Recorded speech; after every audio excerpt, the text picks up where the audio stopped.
Once again, it's on. It's on WVDM.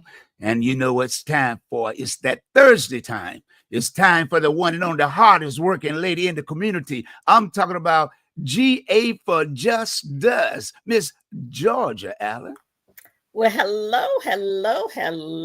And you're absolutely right. I'm so excited, as always, to be here every single Thursday to spend a little time with my favorite, all-time favorite DJ, the best all around the 757 and what down to Alabama, got the award and all of that good stuff. Oh, man. Yeah, I'm telling you. The only thing I can't do is scratch. I never wanted to learn that. You know, DJ Ebony from Def Jams. He was the president of Street and a club DJ. He said, "I'll teach you how to do it." I'm like, I don't want to do that. Y'all, you got enough of that. I don't like to create stuff. I don't want to do stuff everybody's doing. Right. I just want to, create something that everybody wants to enjoy. Absolutely. And I can tell you firsthand, I have been to many clubs that you have been in, running the club, DJing at the club, and we always had a good time. I appreciate that. All right. With that said, again, I am Georgia F. Allen with GA for Justice, coming to you every Thursday. Our topic today, as always, is vote, but the main topic is joy in justice. And you say, where you get that from? Look, I look around at what's going on in our nation. I look around at what's going on in our local government, and I'm like, okay, looks like things aren't going very well, but we need to find joy. And so we're going to find joy in justice, because we're not going to stop fighting for justice. Hello. Our KWANZAA principle today is IMANI-FAITH, to believe with all of our hearts in our people and the righteousness and victory of our struggle. Again, justice. We struggle, we fight, we push, we pull, and we move forward toward justice. Our faith message today is from James 1:2-4.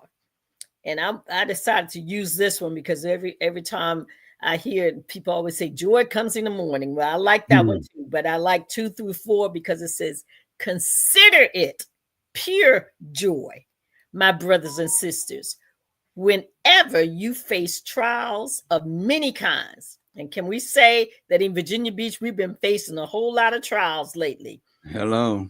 Because you know that the testing of your faith produces what? Perseverance. Let perseverance finish its work so that you may be mature and complete, and what? Not liking anything. Not liking anything. So consider it pure joy when we are not liking anything. Opening greetings. Yes, again, it is Thursday, and I am Georgia F. Allen with GA for Justice.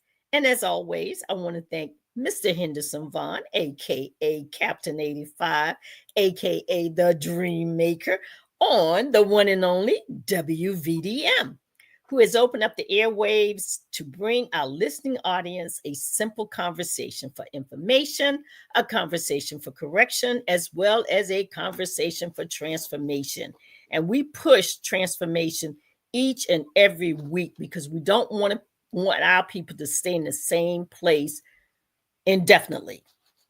Our disclaimer, as many of you know and are well aware, I have worked in civil rights and have been a community activist for decades. Therefore, the various positions that I may take are mine and mine alone. I do not speak on behalf of any groups or any organizations.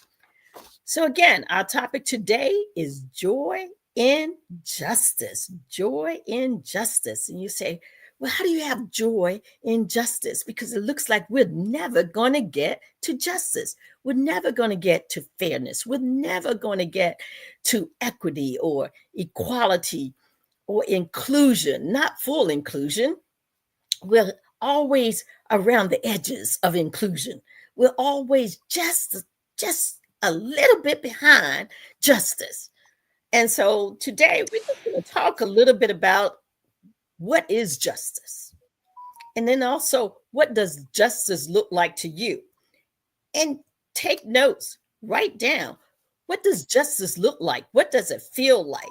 And when I was coming up with this theme, this topic today, I was listening to some young people last night at an event that I went to, and it was talking about mental health.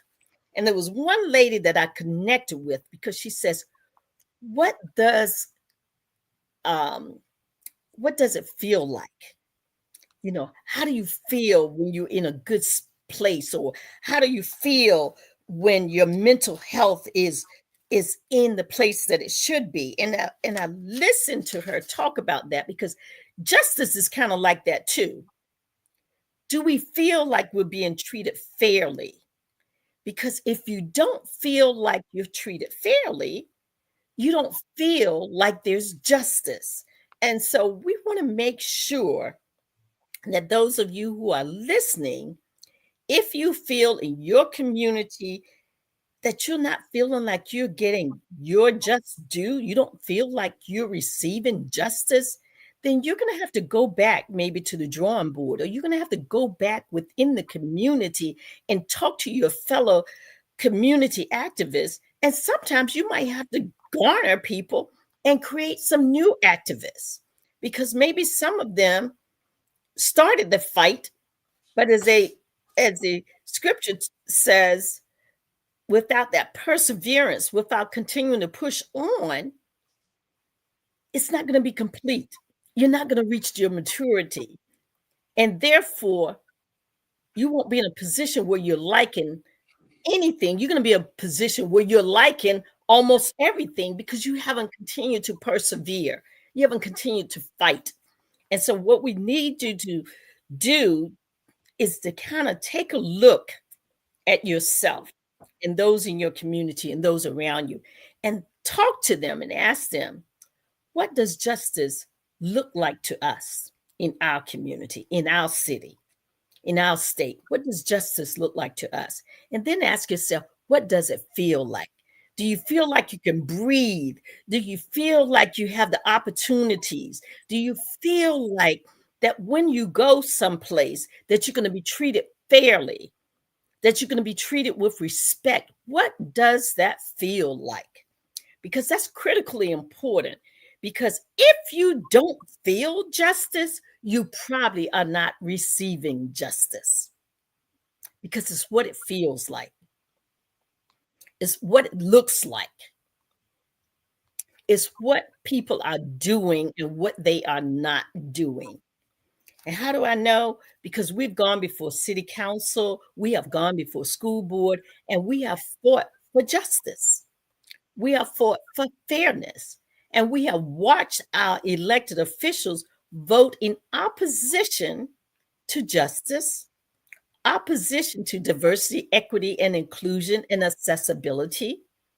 So we have watched with our own eyes those that have been elected to office to push back against justice.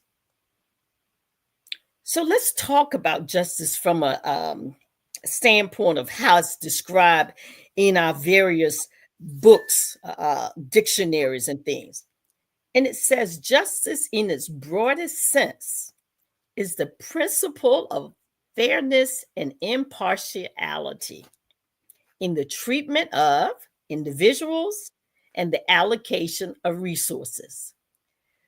So if I'm paying into the tax system and you're paying into the tax system, and I don't have the same resources in my community that you have in your community, guess what? There's no impartiality in that. There's no impartiality in the treatment of individuals, of communities, or how those resources are distributed in those communities, how they're allocated in those communities, because one is getting a larger allocation than the other. As a matter of fact, in many instances, based upon how many people there are in one community, if they only have 60% of the population, but they're getting 80% of the resources, there's an imbalance. So if they got 60% of the population, they should only have 60% of the resources. They shouldn't have 80%. They shouldn't have 85%. Hello. All right, Bernita, you don't see justice in Virginia Beach, huh? Okay, we got to work on that a little bit more, don't we? Yes, we do. We got to work on that justice piece. And you're absolutely right. There is injustice in Virginia Beach, and we have to do something about it. The definition also says it involves ensuring that people are treated fairly, equally, and with due process under the law. That's why we have lawsuits. We have lawsuits so that we can hopefully get due process under the law, so we can push back against injustice, because it's not feeling very good in Virginia Beach right now. We don't feel like we're valued. We don't feel like we're treated fairly. We don't feel like, and we know that we're not being treated impartially.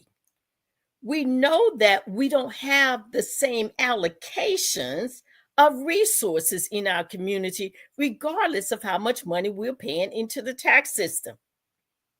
We know that. We feel that. So we know what injustice feels like. So therefore, we know what justice should feel like.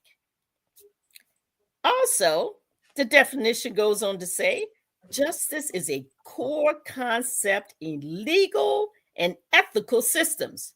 So are we trying to say this city is a little bit unethical? All right. So you're ready to work to see it in our city. I'm ready to work right along with you, Bernita. I am ready to work right along with you. Is Thomas ready to work too? Because I think there's a Thomas out there that's ready to work for justice too.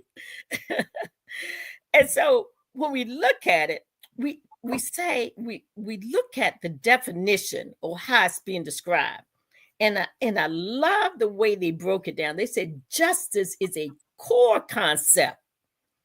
It's a core concept in legal and ethical systems, aiming to provide a framework for resolving disputes, correcting wrongs, and maintaining social order.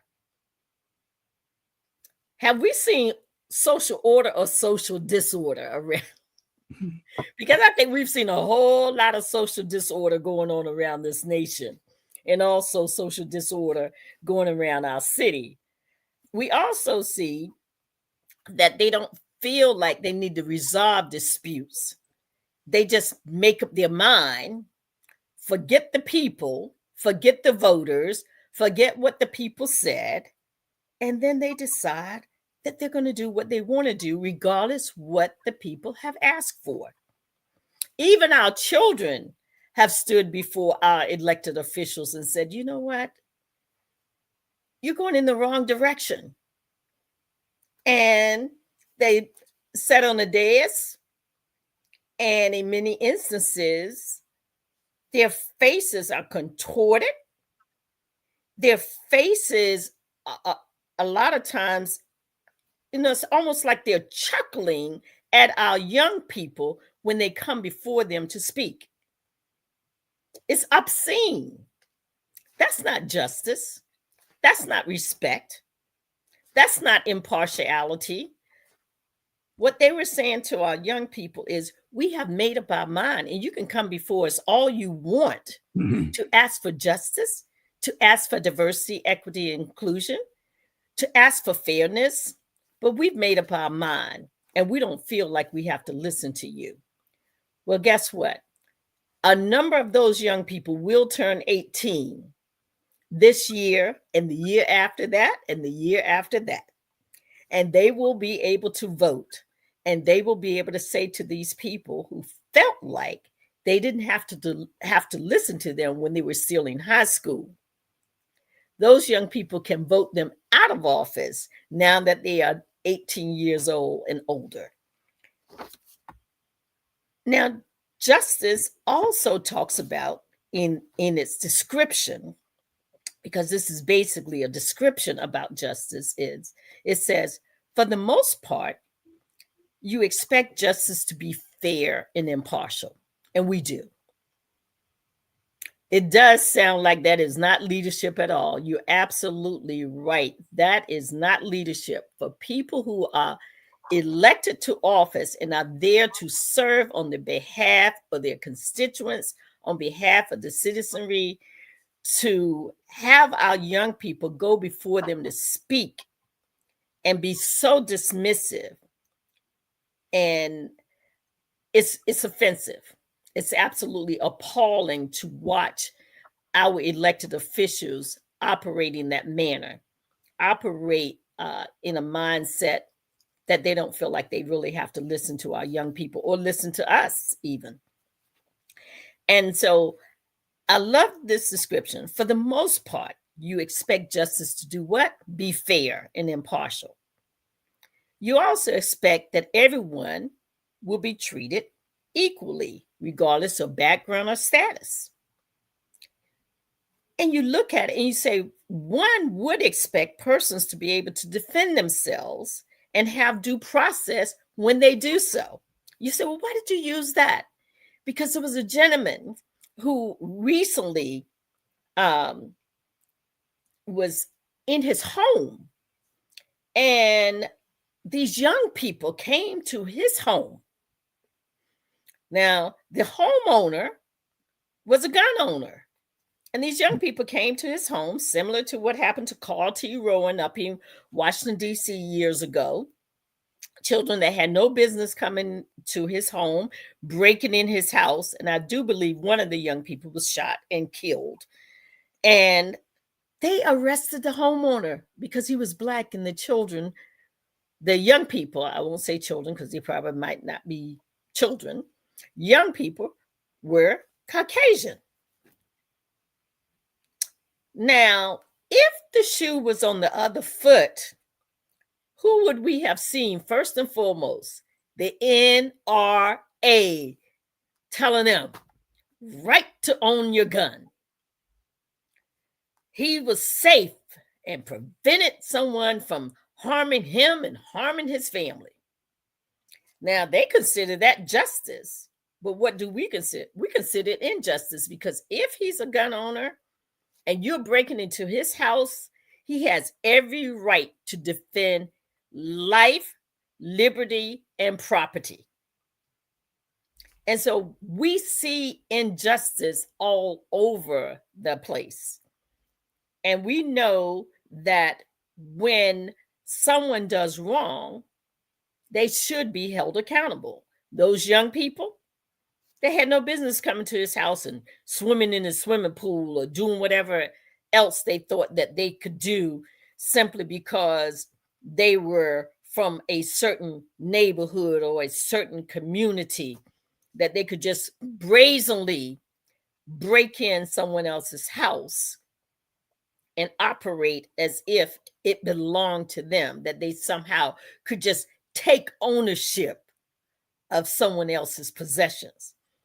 And so we want to talk about how justice sometimes work and many times work in our nation, and how it should work. You know, all persons should be held to the same accountability. That's how it should work. Same standards when it comes to wrongdoing. There should be no one justice system for this group of people over here and one for this group of people over here. But in all of this, I still say we must find joy in justice, because that's what we're moving forward to. So therefore, as we get justice in one particular area, we still have to find joy in that, even though we may not have received justice over here. So therefore, the reason why I put this topic out here is because we can become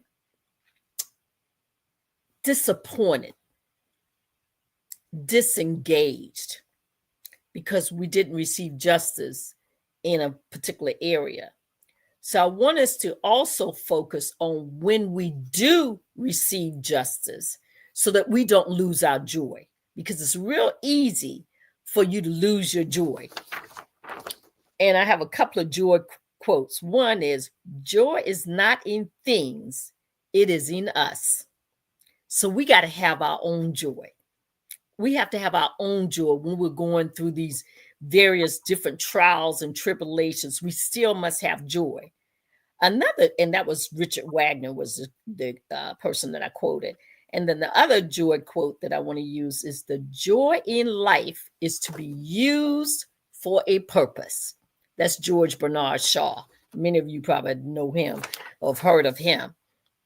And I wanted to use those two quotes because I think it's important, based upon the message that I'm speaking to today, is that the joy is in us. So even though we have to battle, we still have to have joy in the battle. We still have to feel joy, even sometimes when we're angry about the various outcomes. We still must have joy.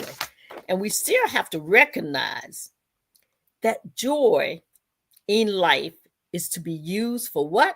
A purpose. It's to be used for a purpose. Why? Because we're on our way to get our reward. And I'm not waiting for, the reward in the sky like some people. Well, everything, that's what God intended. Oh, child, everything. This, and I hear this all the time. And I'm telling you, whew, I have to take a deep, deep breath, okay? Because I've heard that so long until I'm like, I'm not so sure that that is what God meant. I'm not so sure. And since I have not studied theology or any of that, I can't say for sure, but I can only tell you about how I feel. And as I open up, I talk to you about what does it look like and what does it feel like. So when I hear people say, well, God is in control and he knows everything and everything going to happen, that's the way it's supposed to happen. Well, I also read something about us having free will, and we get to do some things. And so sometimes we do things right, and sometimes we do things wrong with our free will. And therefore, some of those things I don't think are God. I think it's man. Hello. And that's just my own personal opinion, because I know there's a whole lot of folks that, yeah, this is just the way God wanted it to happen.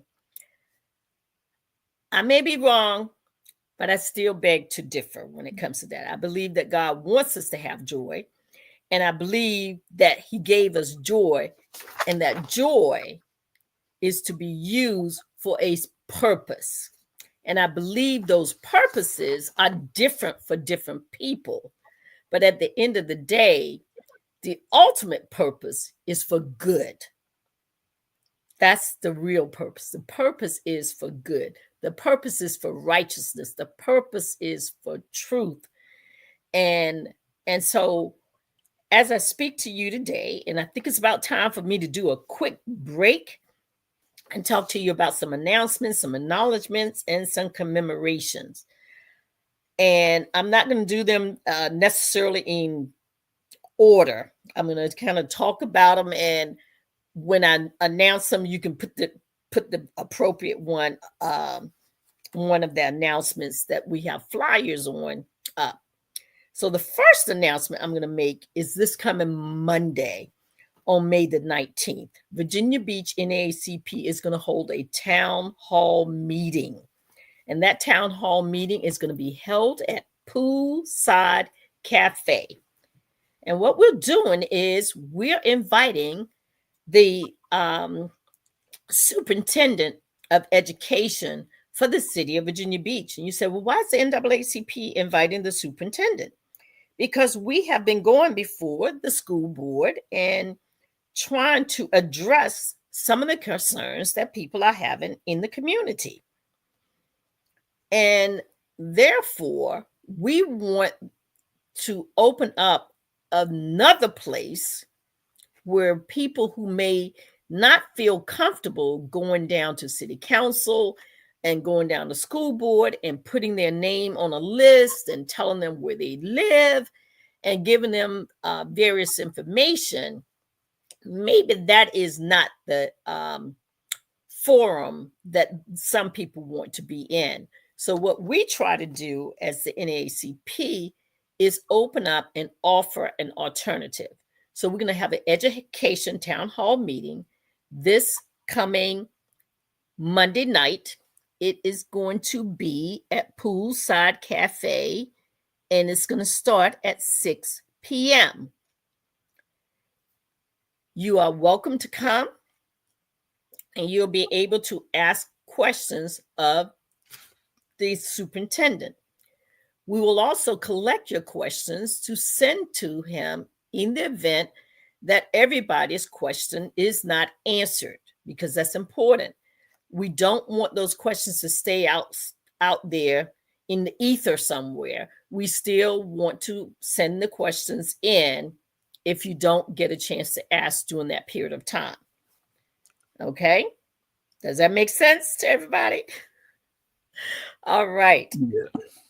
The second event, which is actually the Sunday before, which is the 18th, Sunday the 18th, there will be the installation of officers for the Virginia Beach Interdenominational Ministers Conference. And these are the officers, those who serve on the board, the VBIMC board. They will be installed. Yeah, I heard enough about indoctrination. No, we're going to be installed Sunday, March 18, 2025 at 3 p.m. It is going to be at New Hope Baptist Church. And we're looking forward to people coming out and joining with us. New Hope is located at 395 Old Great Neck Road. And our theme is Let's Build Together. There has been a lot of struggles going on in the community. And so it is time for us to come together on one accord and build together. So those of you who are able to come, we invite you to come and join us. I will be one of the people that's going to be installed on Sunday as an at-large member to the board of the VBIMC. Thank you. Okay, let's talk about some birthdays. We have birthdays that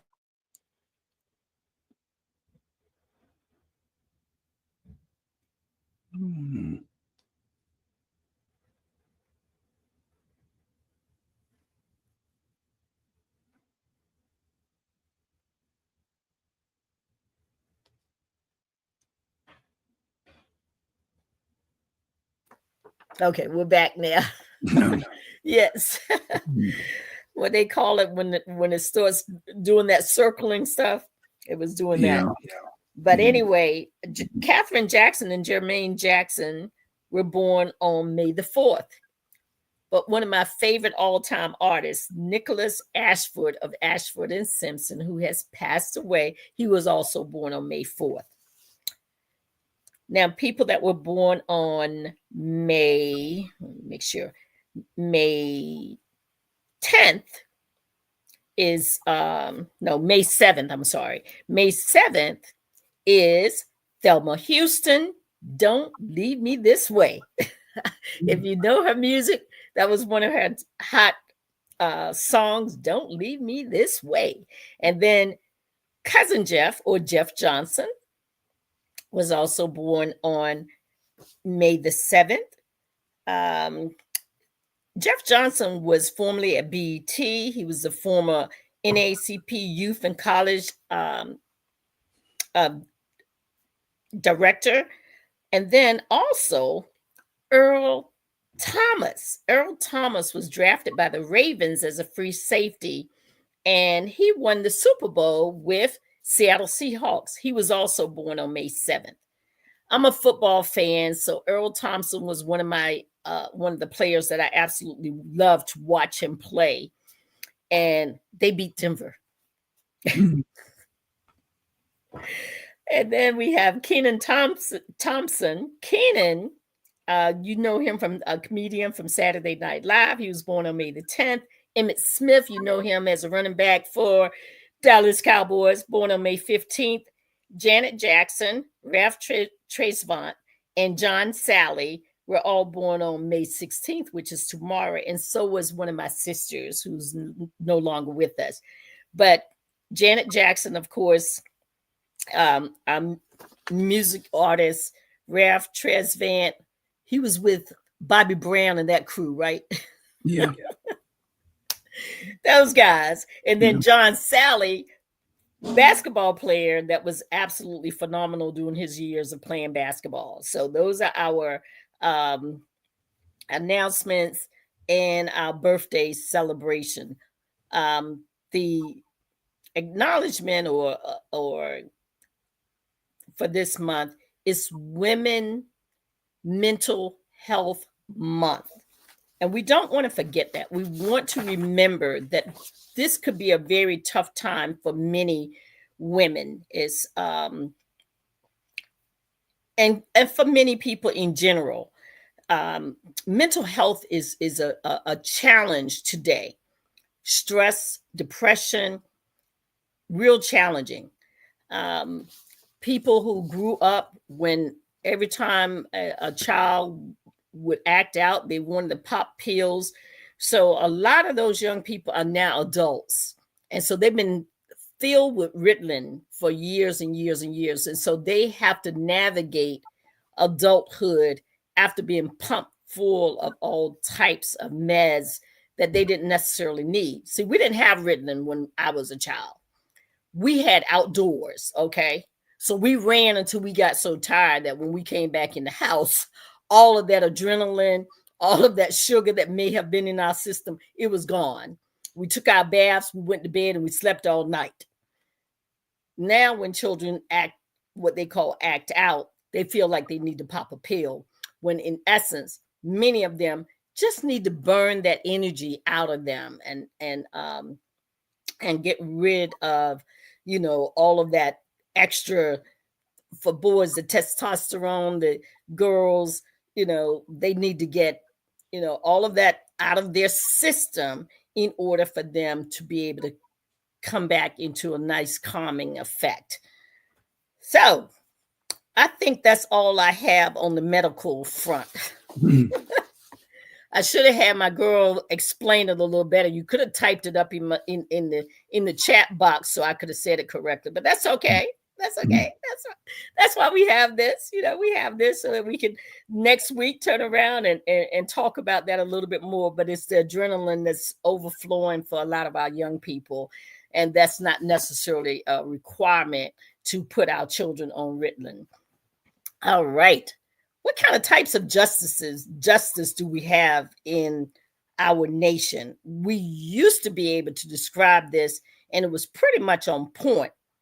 I can't say that now because a lot has changed over the last from January to May, so about 4 months or so.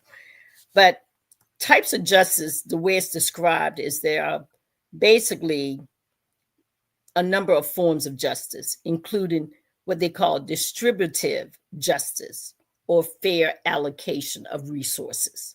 That's when you distribute the allocations, the resources fairly. Then there's procedural justice. That gets down to fairness in legal processes, okay? And that's to make sure that when people go into the judicial system, that they receive fair hearings, okay? And that the process works the way it was designed. You hear a lot about the legal process now that we have this person sitting in the White House, and you have a attorney general like a Letitia James who follows the Constitution. She followed the legal documentations, and she says to that individual that you've committed a crime. We have these items showing that you committed a crime. So therefore, we will charge you with these crimes, and then you will follow due process and go through the process of going into the judicial system.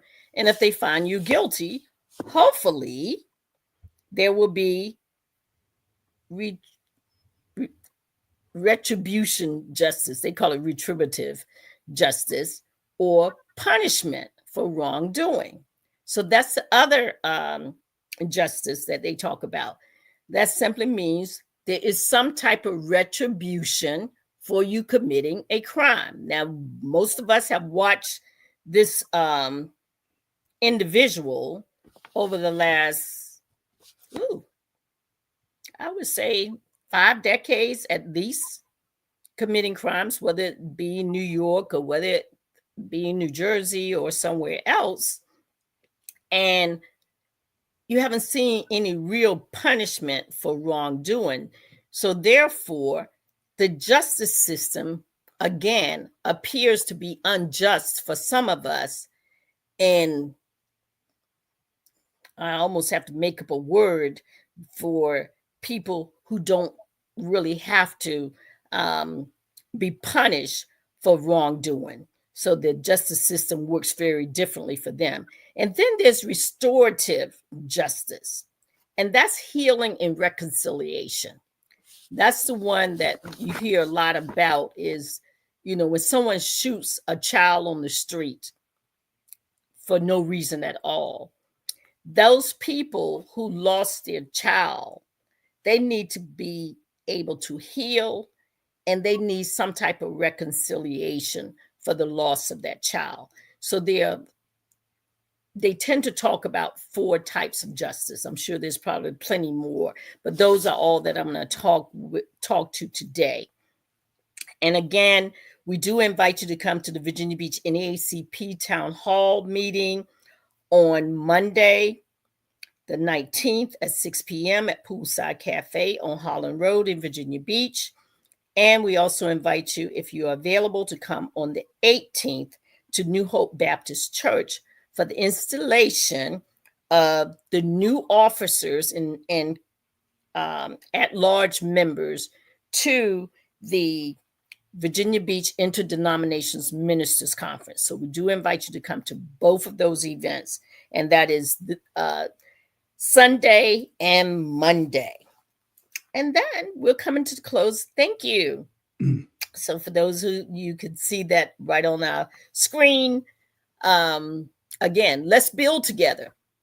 Whether you are the NAACP, whether you are fraternities or sororities, or whether you're part of the Masonic Temple or the Daisy Chain or Eastern Star or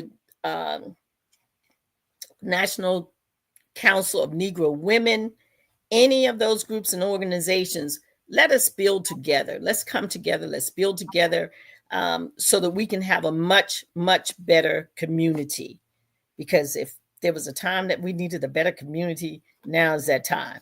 I'm going to do a couple of justice quotes. I have several, but I'm going to do just a few. One is by Dr. King. Power at its best is love implementing the demands of justice. So guess what, folks? You have to demand justice. It's not going to fall in your lap. You're going to have to demand it. And then Justice Thurgood Marshall said, justice delayed is simply justice denied. So when we're looking for justice, we have to push them to move faster, because otherwise they will drag it out.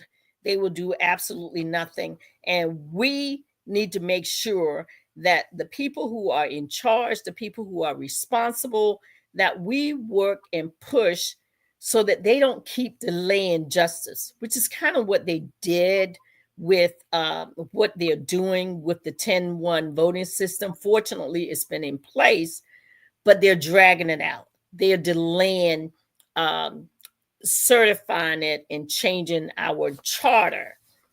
Even though the process is working, they have not changed the charter to show that the 10-1 voting system has been completely codified by our city government and by the Commonwealth of Virginia under the Dillon Rule. Another quote about justice: without justice, courage is weak. Courage is weak. Think about that for a moment. If you don't have justice, you may call yourself courageous, but you're really weak if you don't have justice.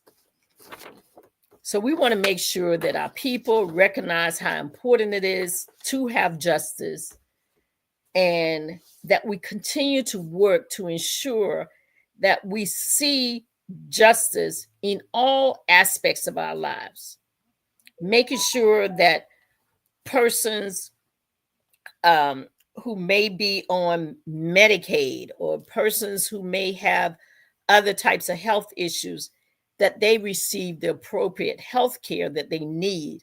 That's a form of justice. That's fairness, that they receive the type of health care they need. So we're constantly pushing for justice. It is not just when we go before school board or city council. It's also when we go to the persons who are providing health care, to the medical community, to those who provide our prescription drugs. So we go to the pharmaceutical people.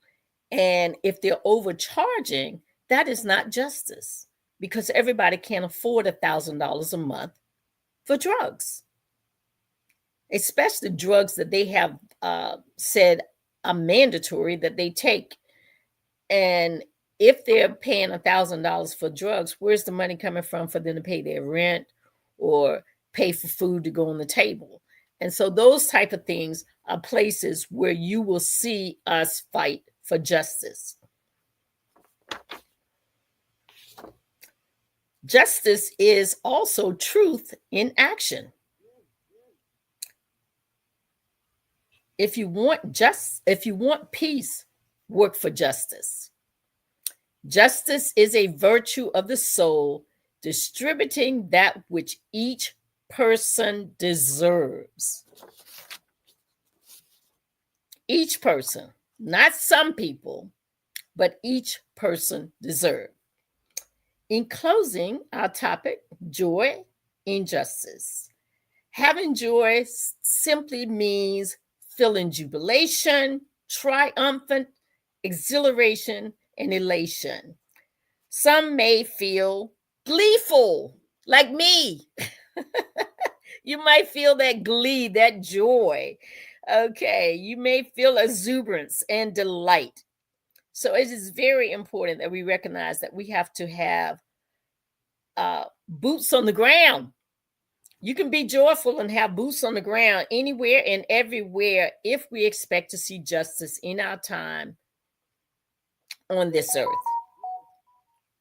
We can't expect a few people to do all the fighting, and then we sit at the table of justice and have our joy. So we want you to know that it is critically important that we have more people in this fight for justice, that we have more people pushing to ensure that no matter where someone is, no matter what their particular condition is, that they can feel that they have the same opportunity to receive full justice as someone else. And with that being said, I'm coming to the end of the show. Thank you so very much. It is Thursday, and we will see you next week. Oh, once again, a great topic. And of course, you keep it smoking.